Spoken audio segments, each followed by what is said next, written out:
curso esta sesión de preguntas, consultas y discusión el día de hoy. Bien, queridos y queridas, el día de hoy tenemos una sesión de 60 minutos, es decir, no va a contar de 90 minutos como la sesión pasada.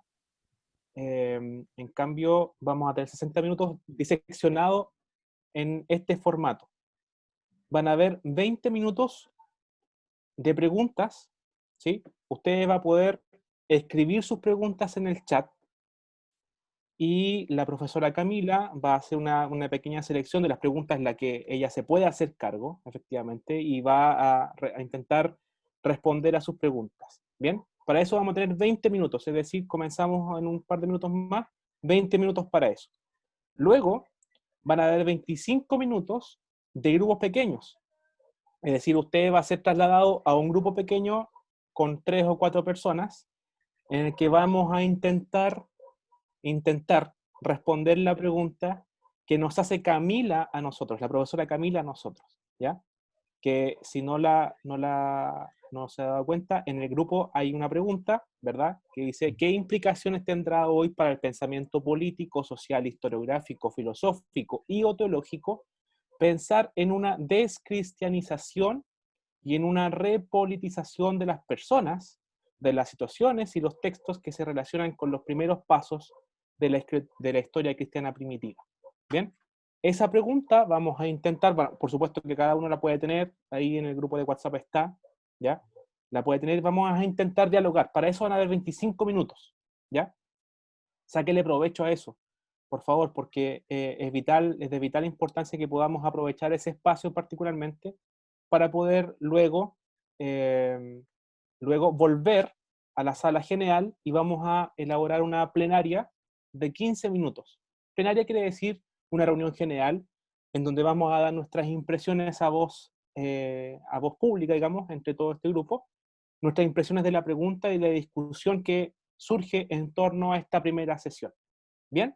Entonces, 20 minutos de preguntas a partir de ahora, 25 minutos después de grupos pequeños y luego 15 minutos de plenaria. ¿Bien? Perfecto. Mientras todavía algunos van ingresando, entonces, usted puede ya, de este momento, comenzar a escribir sus preguntas en el chat. La profesora Camila, que a partir de ahora va a estar ella a cargo de la sesión, entonces va a ir respondiendo sus preguntas. Gracias, David. Aprovecho para saludar a quienes no había podido saludar, que recién entraron. Así que buenas tardes a todas y a todos. Eso, ¿no? Solo reiterar lo que ya David explicó bien, que es que la sesión de hoy está pensada para, para hacer una ronda, una ronda de preguntas y respuestas, ¿no? Que hayan quedado de la sesión pasada o de cualquier otra inquietud que tengan. Entonces, les pedimos que las vayan escribiendo en el chat.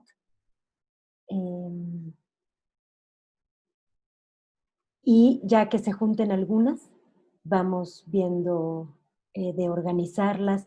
A veces cuando se puedan complementar dos preguntas, por ejemplo, voy a intentar hacerla como un moño, ¿no? Como una complementación para no ser redundante. Eh, eh, y bueno, intentando responder lo que pueda yo ir respondiendo, ¿no?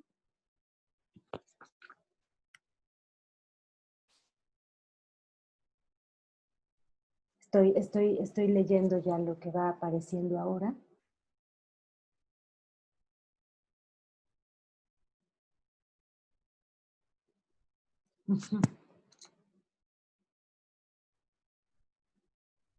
Voy a ir anotando algunas cuestiones.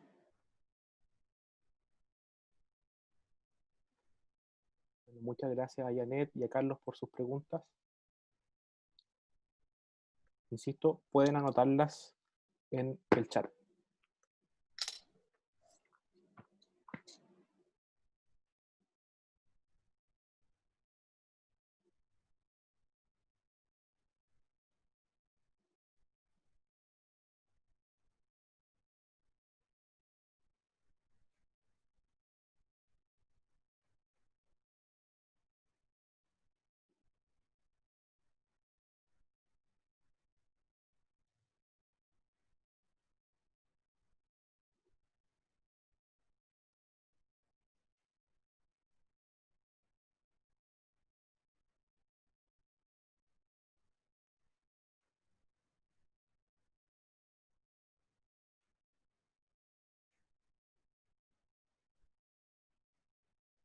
Bien, voy a empezar ahorita que tenemos pocas preguntas todavía, voy a empezar por responder algunas que encuentro puntuales, que muy puntuales, ¿no? Muy acotadas.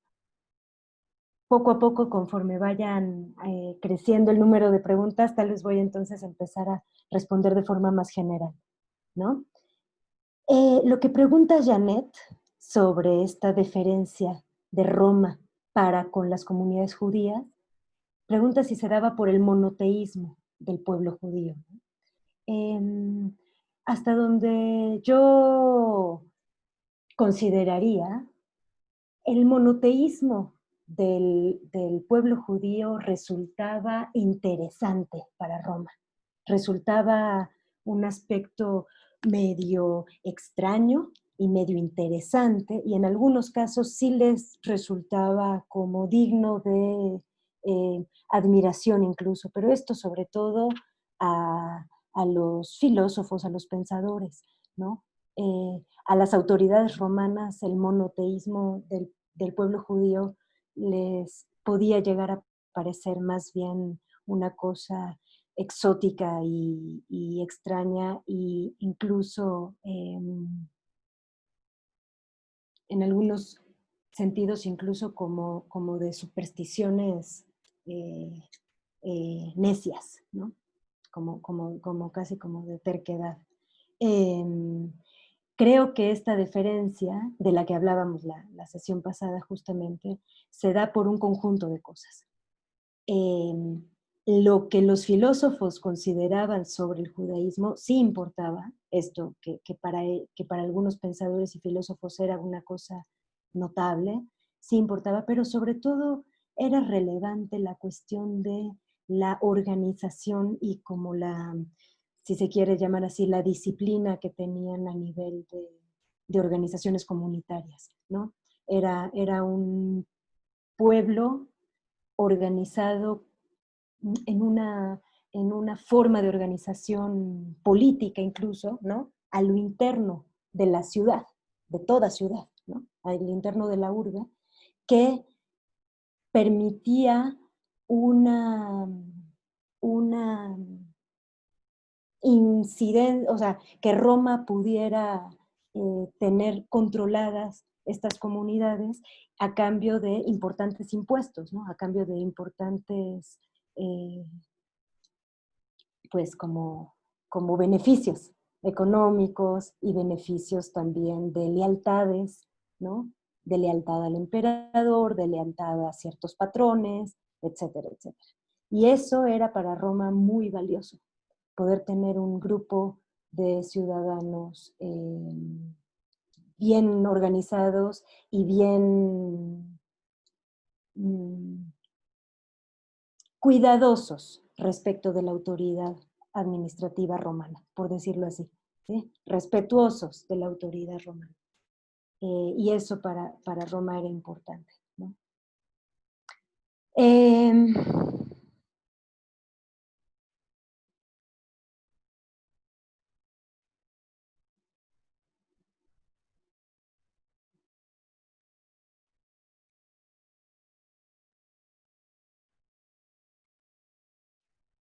Hay una pregunta aquí de Miguel Reyes que se une un poco con la de Carlos Iriarte. Van en sentidos distintos, pero tienen que ver. Entonces voy a mencionarlas al mismo tiempo. Carlos Iriarte pregunta, ¿qué aspectos de la helenización del judaísmo son claves para entender el pensamiento de Pablo? Ya específicamente de Pablo, ¿no? Creencias esenciales tales como la resurrección de los muertos, la manera de interpretación, a reserva de que vamos a ver a lo largo de todos estos meses, muy puntual y exhaustivamente, elemento tras elemento, y yo ahorita no los podría mencionar todos, porque justamente en eso van a consistir las sesiones subsecuentes, sobre todo las de teología.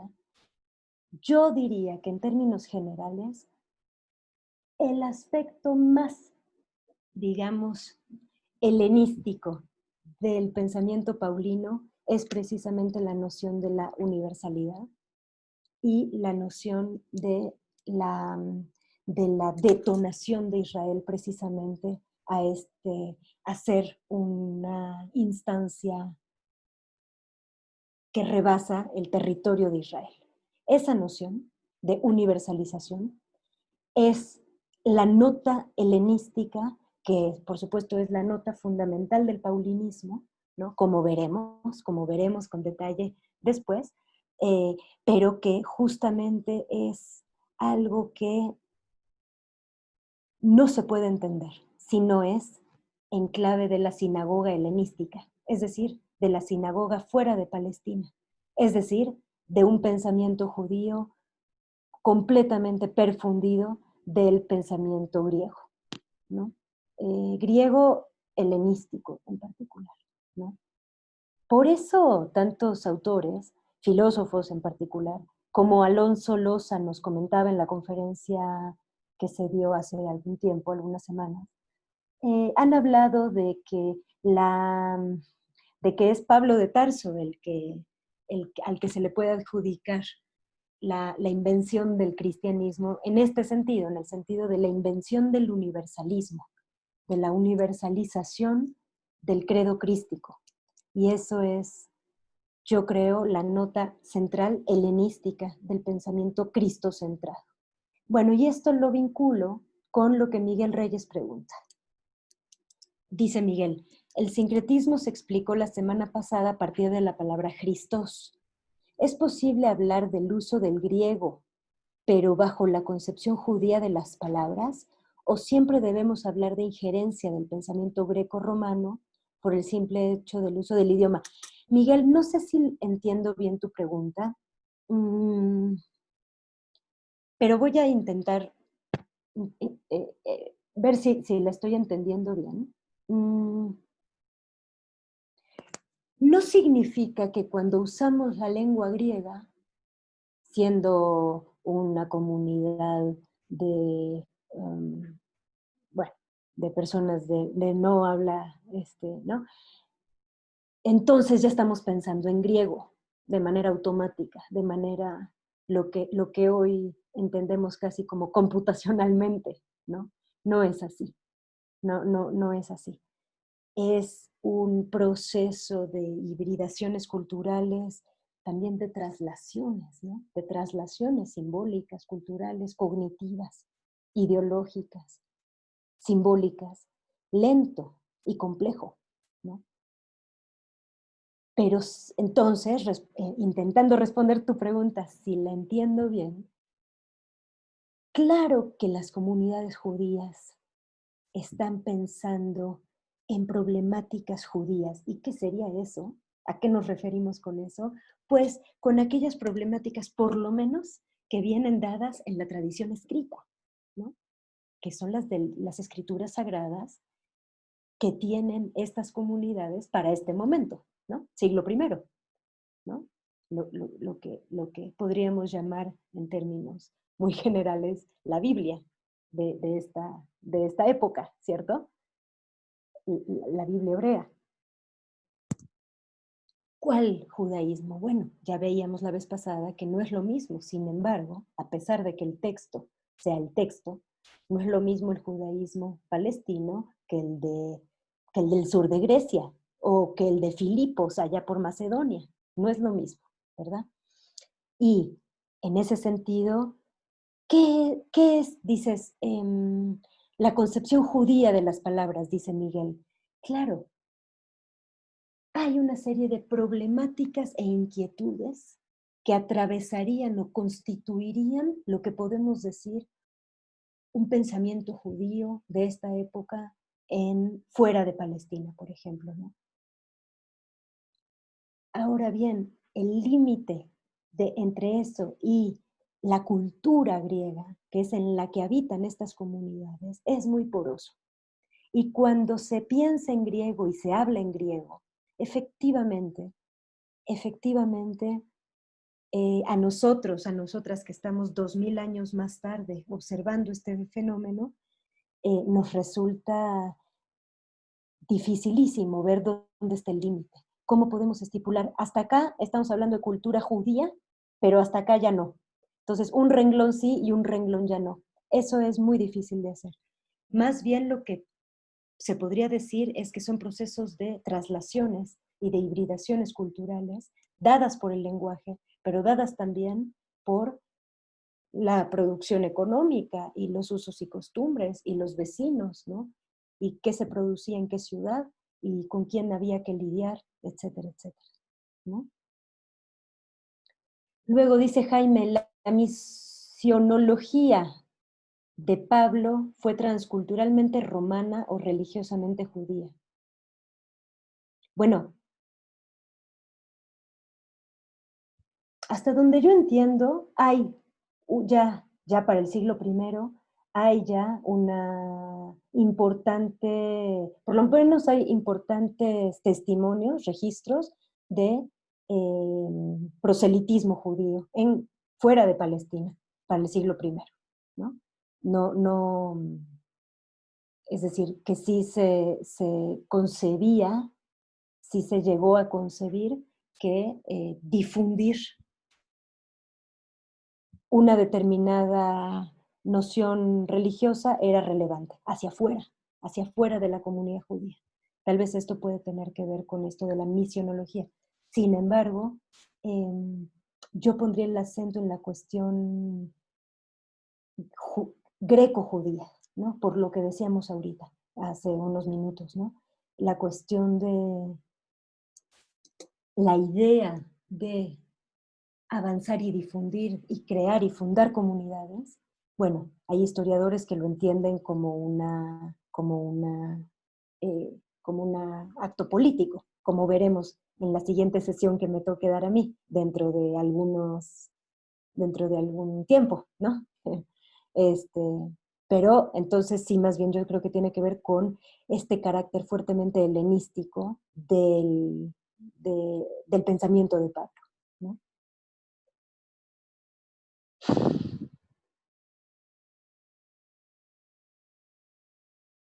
Leandro hace una pregunta que yo pienso que, que Mariano Espléndido va a poder responder mejor que yo cuando sea, cuando le toque o cuando desee, porque es algo que, por ejemplo, la materia, la fuente rica para averiguar esto es Hechos de los Apóstoles, ¿no? Y bueno, con toda la interpretación historiográfica que hay que hacerle a eso, por supuesto, ¿no? Y fuentes paralelas y demás. Pero Leandro pregunta, ¿cuáles eran los motivos principales que llevaban a los gentiles a convertirse al judaísmo? ¿No? Y justamente ahí hay como un montón de ventanitas que si se los leo en clave histórica, en clave de historia crítica, se puede efectivamente tener un material inmenso de respuesta a esto, ¿no? Muy grosso modo, yo creo, solo lo dejo apuntado para que en otro momento, si Mariano quiere y puede, lo responda con más profundidad. Yo creo que tiene que ver con ya un acercamiento cada vez mayor a nociones monoteístas, ¿no? Que ya se habían dado también en clave de enoteísmo con otras religiones, con otras tradiciones, el enoteísmo como por ejemplo el zoroastrismo y demás, ¿no? Religiones del Oriente, en donde también hay una sola figura divina como más importante que el resto, ¿no? Al grado de concebir que una sola es incluso la que importa y las demás casi no importan. Sin ser monoteísmo, se le llama enoteísmo, son varias tradiciones con las cuales eh, los pueblos que habitaban el territorio romano ya estaban muy, muy familiarizados, ¿no? La sinagoga lo que representaba era una comunidad de pertenencia muy interesante, que no ofrecían o no del mismo tipo otras tradiciones filosófico-religiosas digamos, tradicionales de estos territorios, ¿no? Sí había, por supuesto, comunidades religiosas, pero lo que la sinagoga ofrecía era muy especial en ese sentido, ¿no? Miguel vuelve a preguntar si el movimiento paulino fue político, el paleocristianismo se puede entender como respuesta a las aspiraciones políticas contraimperiales de algunos judaísmos. Esto es lo que vamos a ver con absoluto detalle en la otra sesión que vamos a estar juntos. Entonces ahorita no voy a detenerme en eso. Miguel, si gustas conservar tu pregunta, no perderla, para traerla dentro de un mes o no sé cuánto, ¿no? Tal vez mes y medio, que nos vamos a volver a ver. Tu pregunta es muy atinada para esa otra sesión futura, ¿sí? Camila, la última pregunta. Sí. Sí, gracias, David.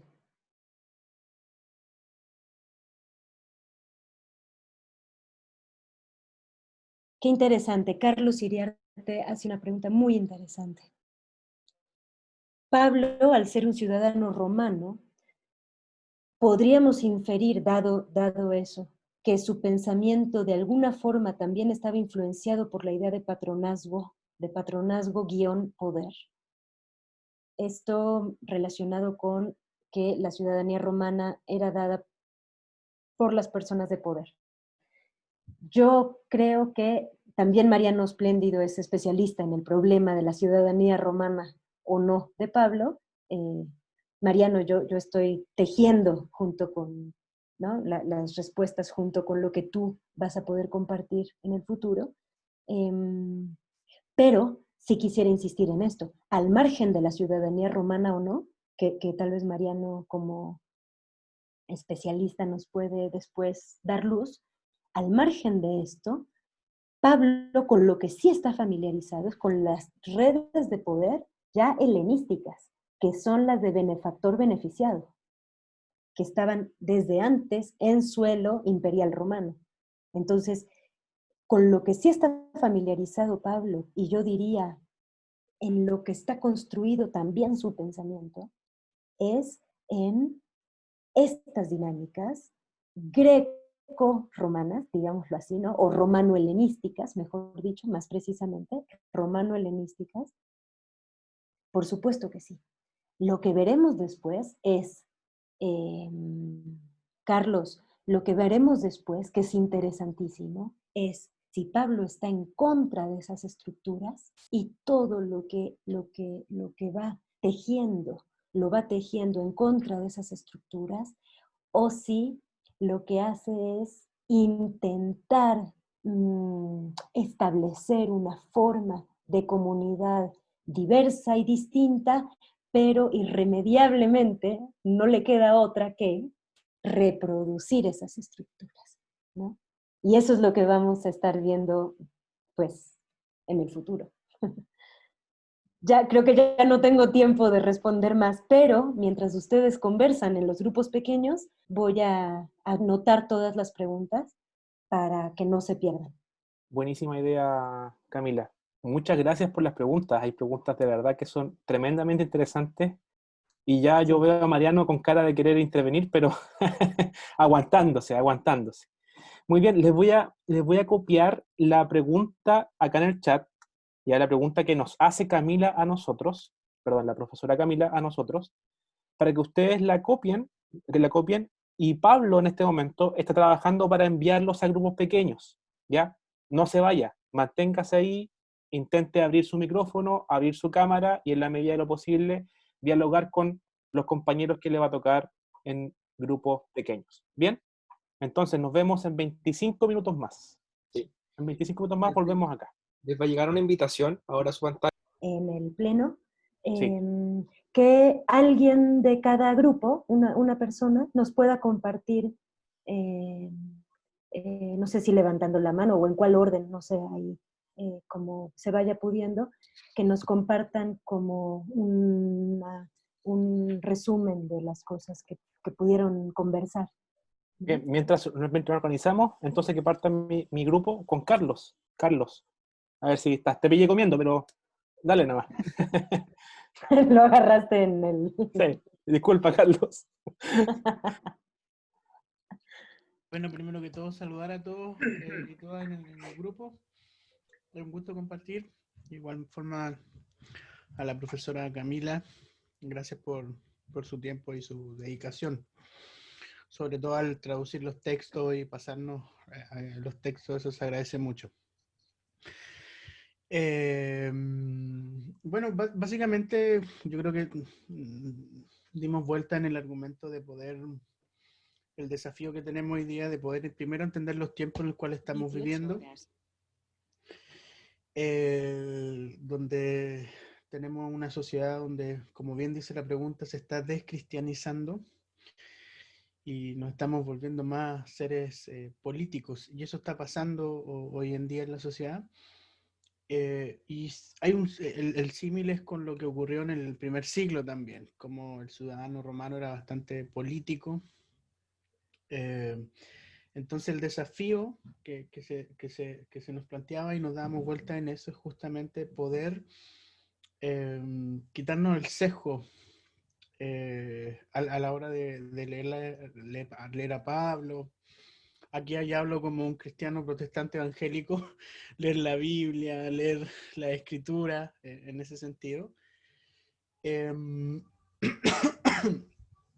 Y como eso también nos va a ayudar a alguna manera saber que el cristianismo, que la fe nos tiene para decir hoy en día. Entonces, yo creo que resumo un poco porque hablamos muchas cosas, pero era básicamente ese el desafío. Y quizás esta lectura política la está haciendo, la han hecho otras personas ajenas al cristianismo, podríamos decirlo, como filósofos, como mencionó David, estábamos conversando de eso, que miraban esto a Pablo como un ente, como su discurso más político, es decir, vamos a hacer comunidades paralelas a la subyugación romana y vamos a vivir en comunidad y vamos todo eso.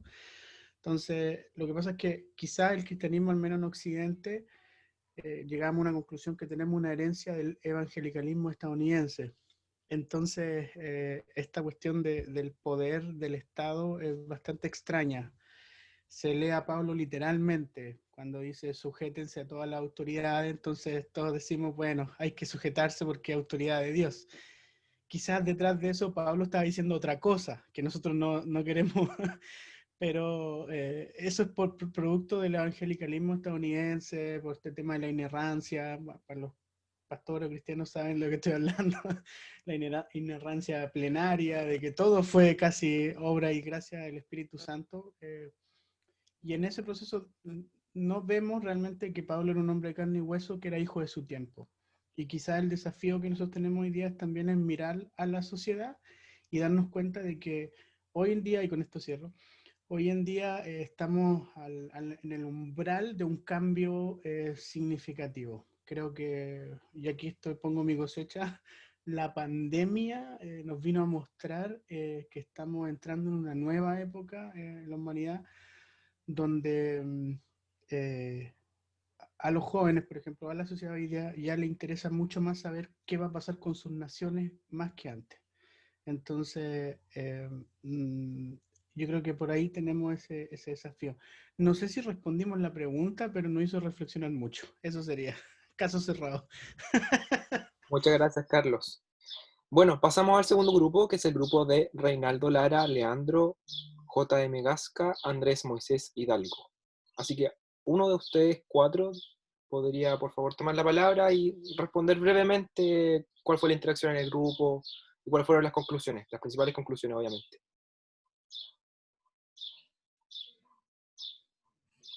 Bueno, 25 minutos para discutir esto.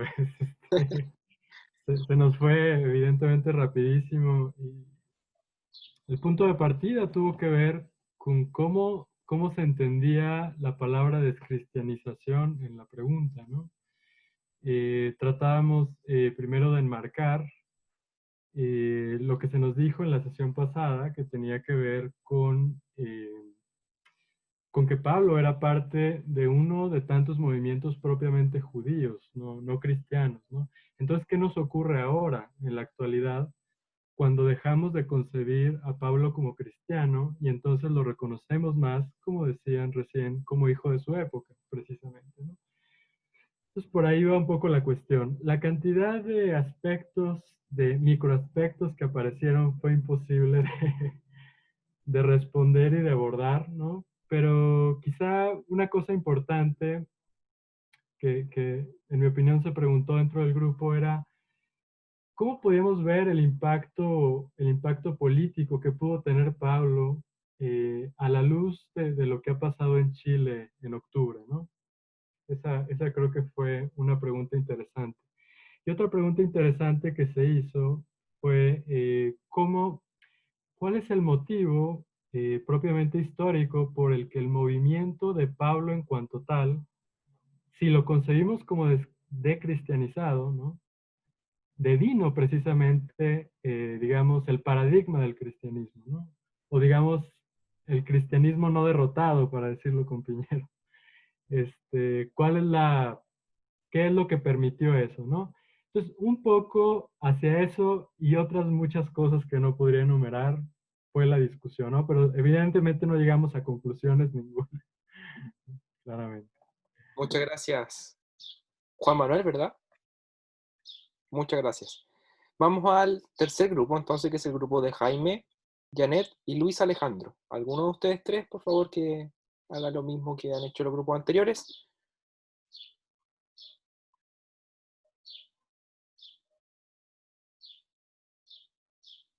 Jaime, Luis Alejandro, Janet. Uno de ustedes tres, por favor, que pueda tomar la palabra.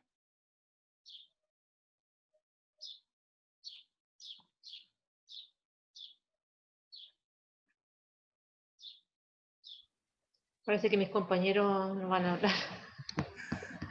Muchas gracias, Janet. Asumiré.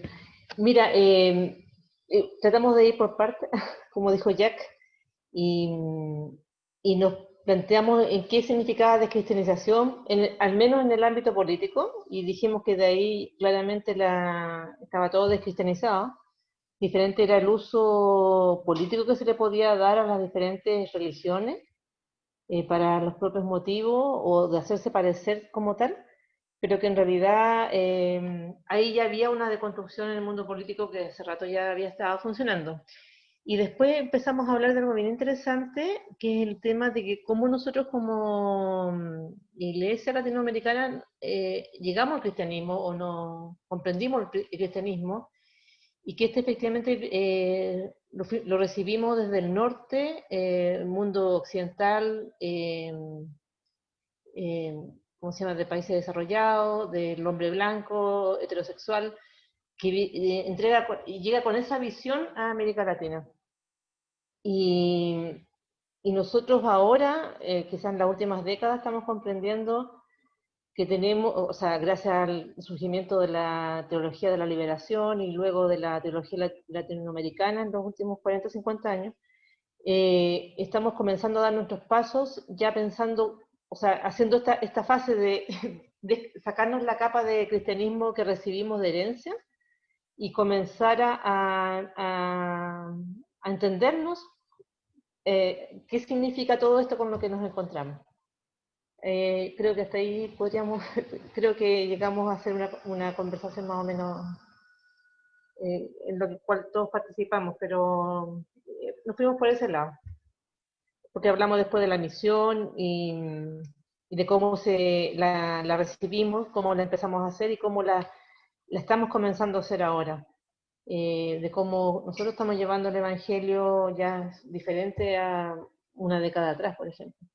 Y yo creo que ha pasado esto, nos hemos comenzado a apropiar de esa teología latinoamericana que nos puso otros lentes para empezar nos descristianizamos prácticamente y empezamos nuevamente ahora a caminar de otra forma. Eso. Muchas gracias. Pasamos entonces al grupo número 4, grupo de Juan Carlos, Mariano, Sergio. Así que alguien de ese grupo, que por favor tome la palabra y haga un resumen, un comentario de lo que sucedió en el grupo. ¿Sí?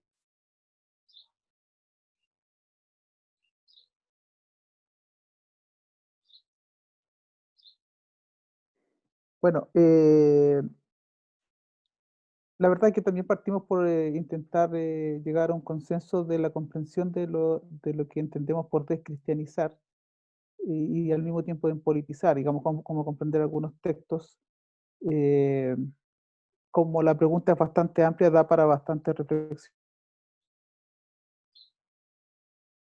Cuando hablamos de descristianizar, se plantea también descristianizar los textos, si eso incluye los textos del Nuevo Testamento, lo cual nos genera una polémica no menor, porque para intentar llegar a la fe más fundamental de Jesús, que esa era un poco la intención del diálogo que nosotros tuvimos, que yo he resumido en otros lugares, lo dije en el grupo también, cuánto de Jesús de Nazaret está presente en el cristianismo contemporáneo, entendiendo que este está mediado por muchas tradiciones, por nuestras propias experiencias, qué sé yo.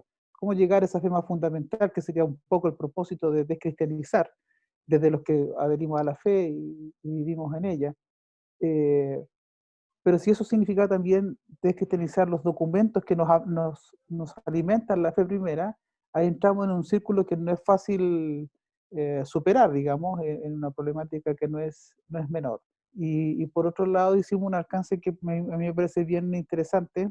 eh, Concluíamos que era mucho más que Jesús era campesino y Pablo era una persona un poquito más vinculada al mundo pensante, de Tarso y todo esto, lo cual incluye toda una belleza en en la fe cristiana, voy a decir ahora ya más, de manera un poco más general, por cuanto la fe traída por Jesús no está dimensionada solo en el ámbito académico, sino en la sencillez del campesino. Entonces, eso también es parte de una propuesta bien interesante que creo que uno debiera recuperar y que nos impide a veces descristianizarlo, porque la cristianización nos adhiere a las cúpulas de poder académico y económico. En cambio, la propuesta de Jesús partía por una cuestión mucho más sencilla. Entonces, descristianizar sugiere al menos entrar a creerle más a un campesino que a un doctor de Tarso. Un poco en síntesis. Muchas gracias. Entonces pasamos al siguiente grupo, grupo número 5, de Carlos Camaño, de Oscar Carrillo, Marcela Ibacache, Isaí Chay, no sé qué significa eso, pero bueno, ese grupo tiene la palabra ahora, el grupo de Carlos Camaño. Entonces, Sí, si me permite también el grupo, nosotros estuvimos abordando, claro, nos costó igual encontrar la definición para descristianizar. Entonces, igual entendíamos que hay personas que la palabra la ven desde un punto de vista netamente negativo, desde una mirada fuera del cristianismo, como desarraigar el cristianismo propiamente tal, y nosotros lo vemos desde otro punto de vista, más bien crítico, desde una metodología que haga una revisión de lo que tenemos hoy como cristianismo.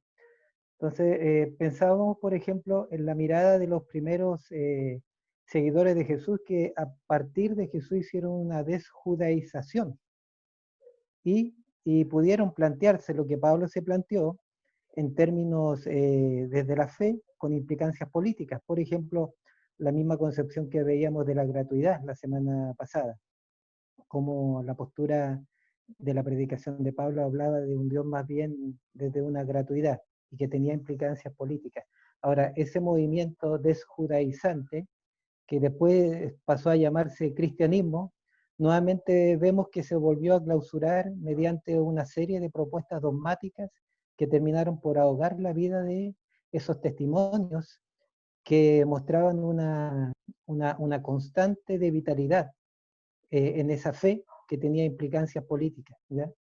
Entonces nosotros ahora en este siglo XXI, cuando pensamos en descristianizar, entonces pensamos también en volver a partir de una mirada crítica a reencontrarnos con aquellas raíces profundas que tenían esas implicancias políticas que hoy día no las vemos en los movimientos cristianos, saturados muchas veces de dogmatismo, como dijo también el pastor Juan Carlos, comprometidos más con jerarquía y poderes que con el servicio al prójimo.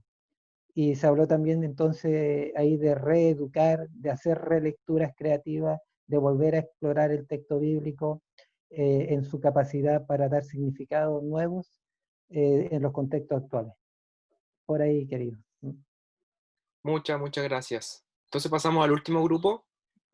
Antes que pasar al último grupo, pido disculpas porque nos vamos a pasar un poquito en el horario, pero va a ser breve, ¿ya? Así que pasamos al último grupo, que es el grupo de Diego Alarcón, Laura Martínez y Marco. Alguien de esas tres personas que pueda tomar la palabra.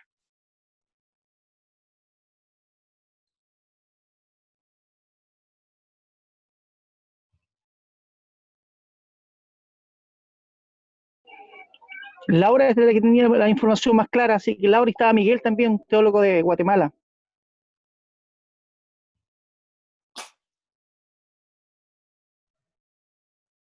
Más clara, no sé. En realidad, bueno, nos llevó unos cuantos minutos conocernos y ver, bueno, las realidades de nuestros distintos países y bueno, es muy difícil, a todos sí nos chocó,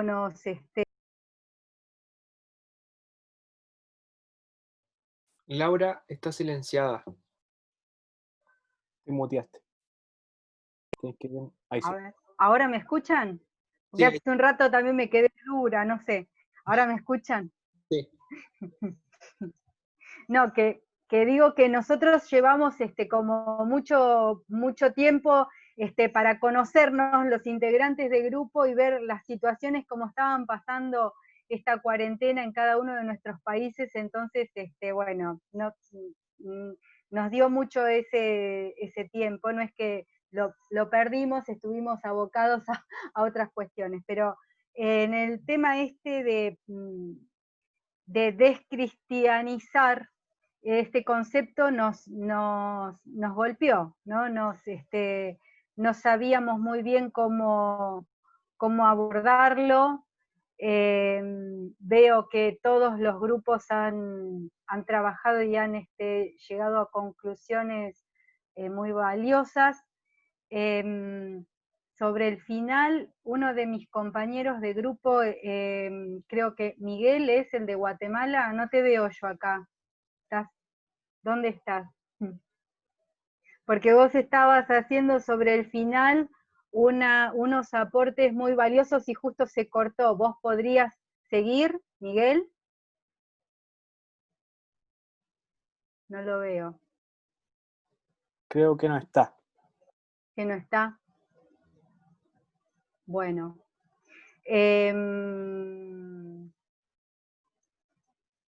Así que, bueno, estábamos hablando con esta cuestión también desde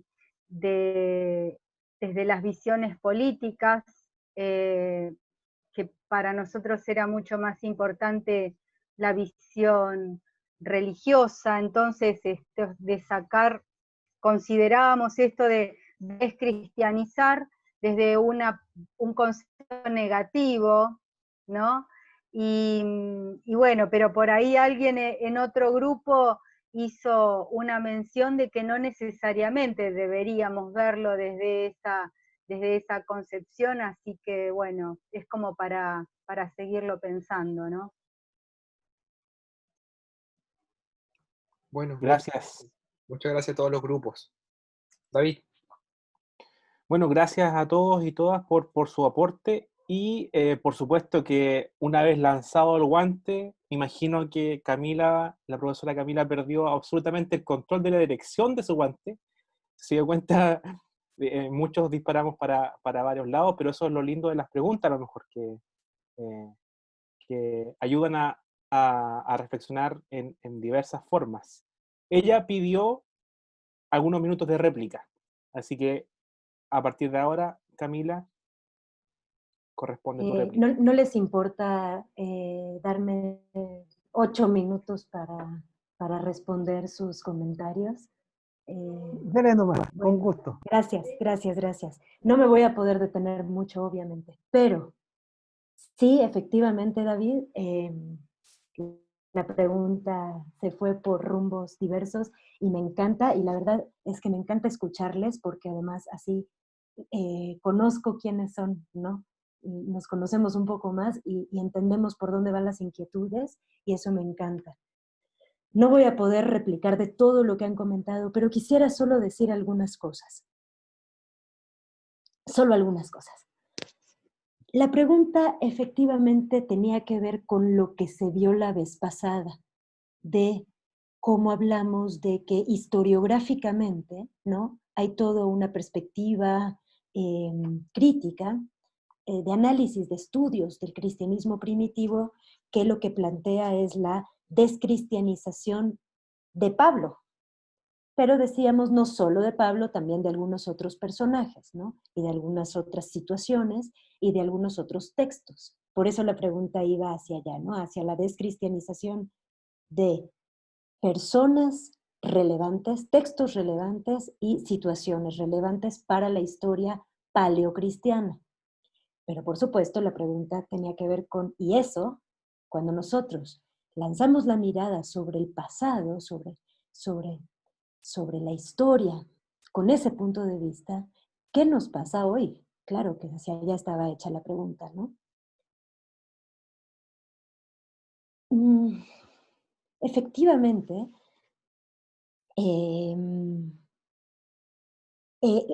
a ver, voy a intentar tejer, hilar lo que se ha dicho hasta ahorita.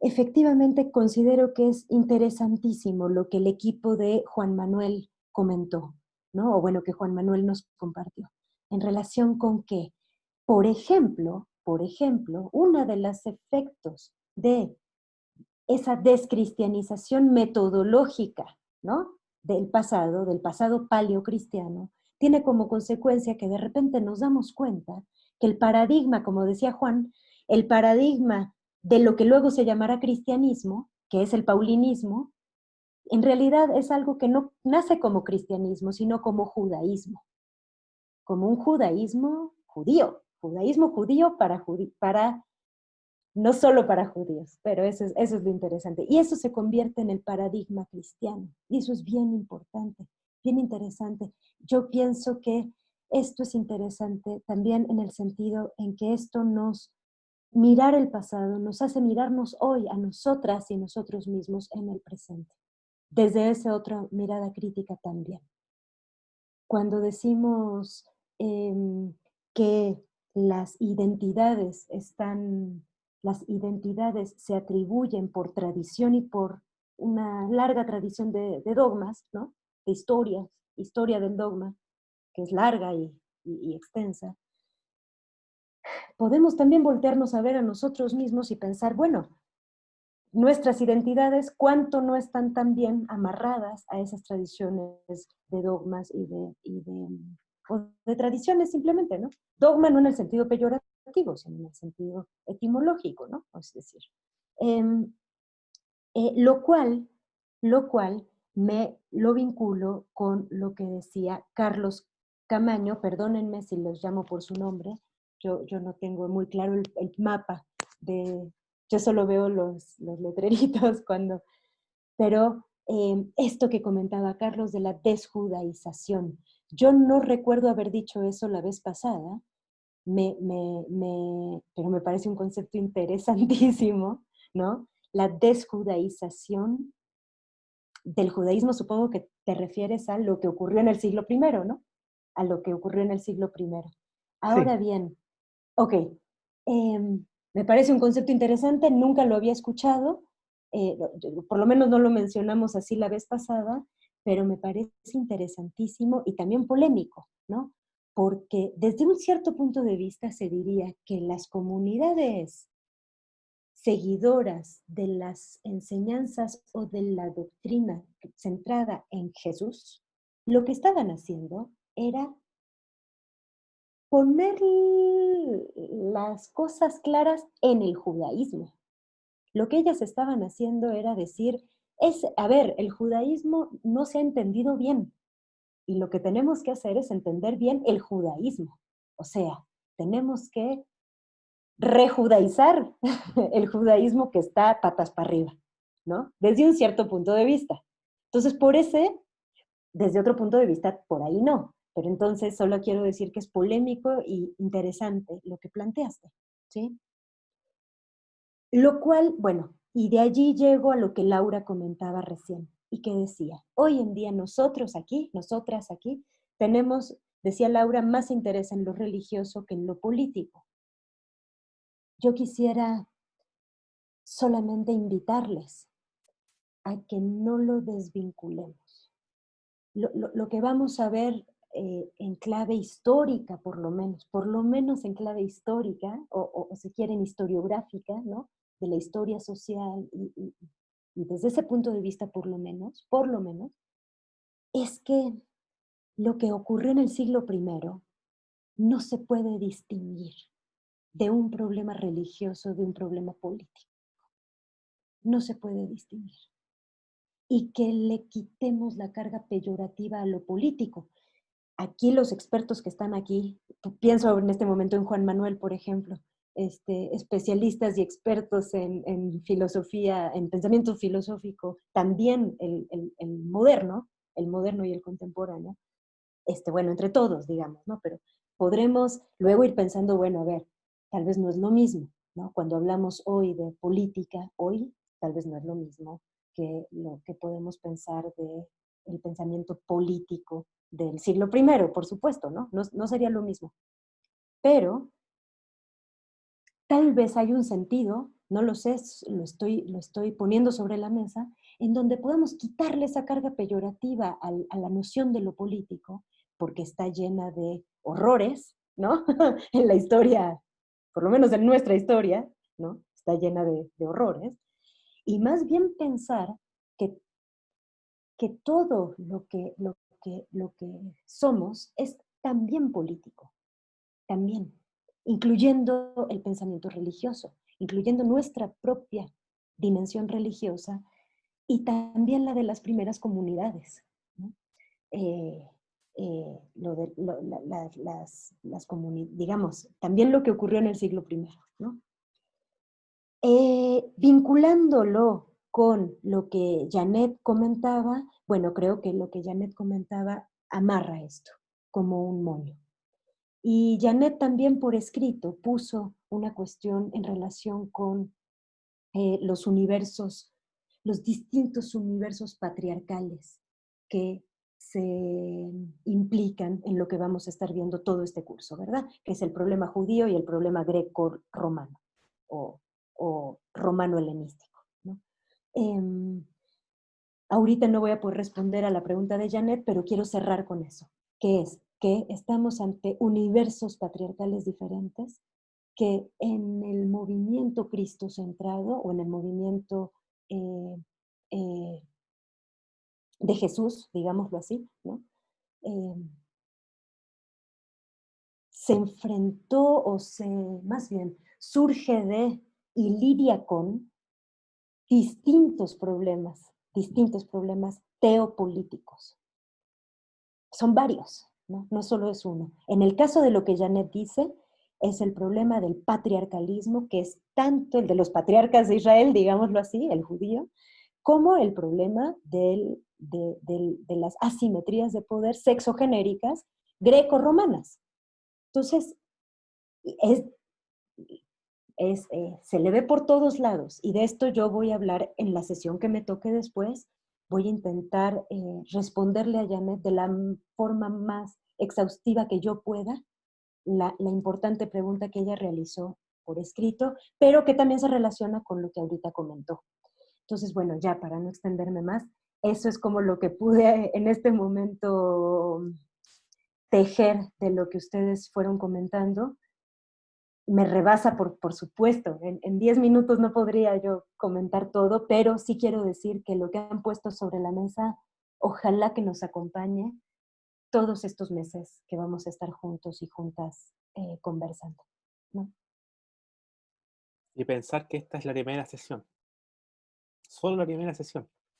Imagínense lo que vendrá en las próximas 5 sesiones restantes. Bueno, damos muchas gracias y un aplauso a Camila y a todos ustedes por esta reunión de hoy día que nos han regalado. Ha sido realmente muy lindo y muy provechoso conversar, conocerles. Es todo un gusto para nosotros haber organizado este seminario, que nunca pensamos que iba a llegar a tanto. Solamente les muestro, a propósito de lo que viene la próxima semana, esto el 22 de septiembre y el 29 de septiembre va a estar el profesor Néstor Miguel, que ya también está conectado, en su segunda sesión, el paulinismo temprano y la eclosión del Nuevo Testamento, Los contenidos va a ser acercamiento a la teología paulina temprana. ¿Cómo interpretar la postura de Pablo? ¿Es una postura de oposición? ¿Es una postura de indiferencia? ¿O es una postura de codescendencia? Vamos a ver Primera Tesalonicenses, tensiones imperiales y ambigüedades escatológicas, y la apropiación e inversión léxica que hace Pablo en clave teológico-política. Eso es lo que vamos a estar viendo las próximas 2 sesiones en septiembre. Así que bueno, una vez dicho esto, les dejamos invitados para que la próxima clase también asistan y puedan revisar la bibliografía que pronto ya va a estar disponible. Vamos a dejar en la carpeta de la sesión número 1 otra bibliografía que Camila sugiera, así que también la van a poder leer, y esperamos el día de hoy, a más tardar mañana, subir la sesión de hoy día para que la puedan consultar cuantas veces quieran. Bien, eso es por ahora. Muchas gracias por su presencia y damos por finalizada la sesión de hoy día.